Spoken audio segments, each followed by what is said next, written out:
This is a Swede Speaks. So it's really about time to talk about this week in Sweden. So let's do just that. 1 week ago, last Sunday, on October 29th, 2017, Fredrik Virtanen, who has been accused of rape and sexual assault, was fired from his job as a columnist at Aftonbladet, Sweden's largest mainstream media newspaper. I think it's the largest one at least. Virtanen, he has been employed by Aftonbladet in different positions since 1994, and he is an outspoken leftist and a self-proclaimed feminist. Well, I guess he has to go on the dole now.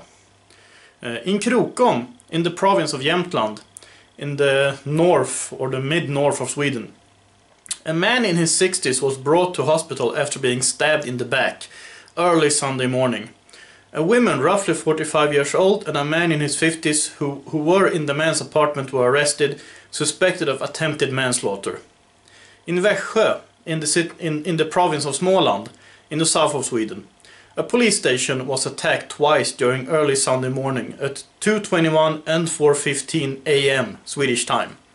It was attacked with crackers, fireworks and paving stones.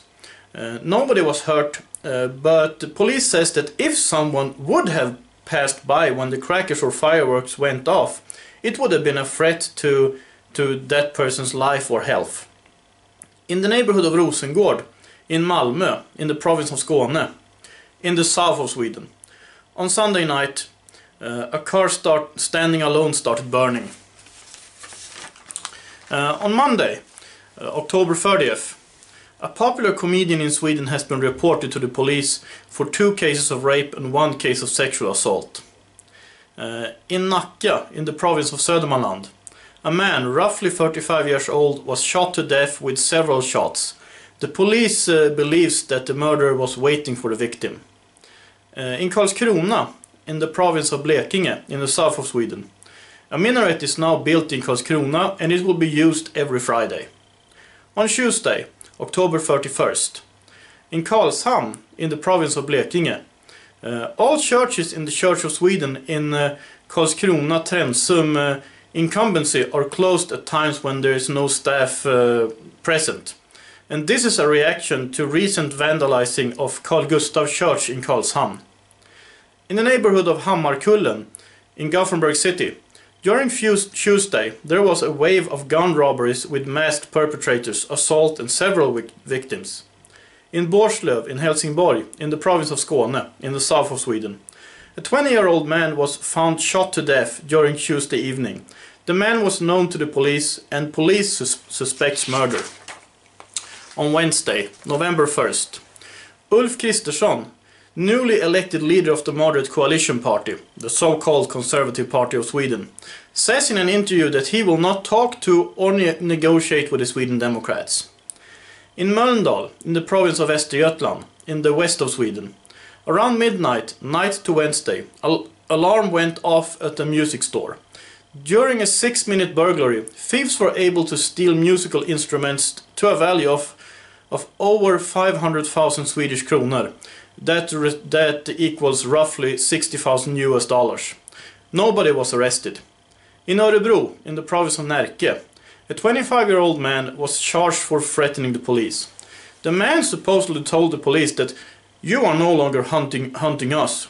Now we are hunting you." And he also told them that "Your Sig Sauer can do nothing against my 7.62, saying this while his friends surrounding the police officers.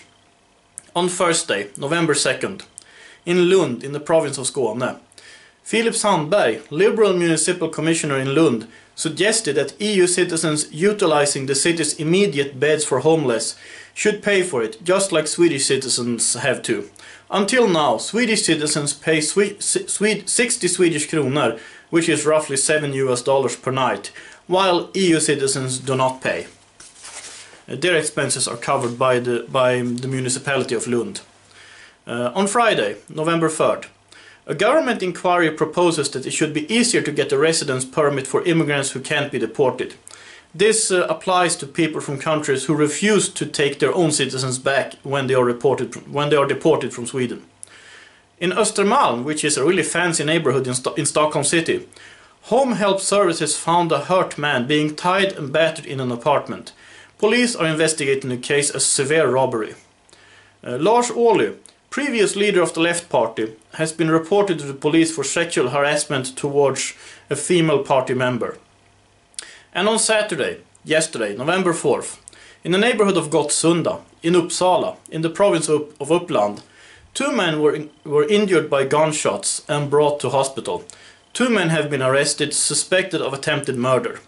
So that's some of the stories that came out of Sweden for the last 7 days. Well, I mean not today, but the 7 days before this day. And the last story I got from my friend, a Furious Tory, who lives in Uppsala, so thank you very much for that.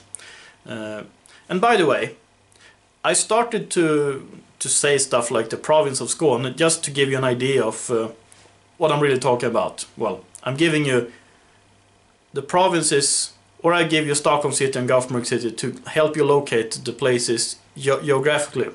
I will post a link to a map of Sweden so you can get the idea. And later today I am going on a trip to Denmark. I will be back on Tuesday morning, and I intend to make a Swede vlogging out of it. So look out for that on Tuesday, just to give people an idea of what people in Scandinavia do for fun. So I will probably not say anything political or controversial. It will be more of a Swede vlogging thing. But you should check it out on Tuesday. I assume I will be able to upload it on Tuesday.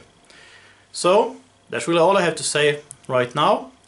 I hope, I've been a little stressed lately, but I think things are getting back in order now.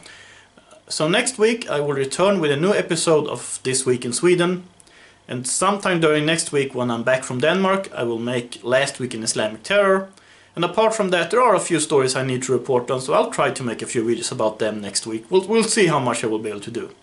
So, until next time, have a nice day, and God bless.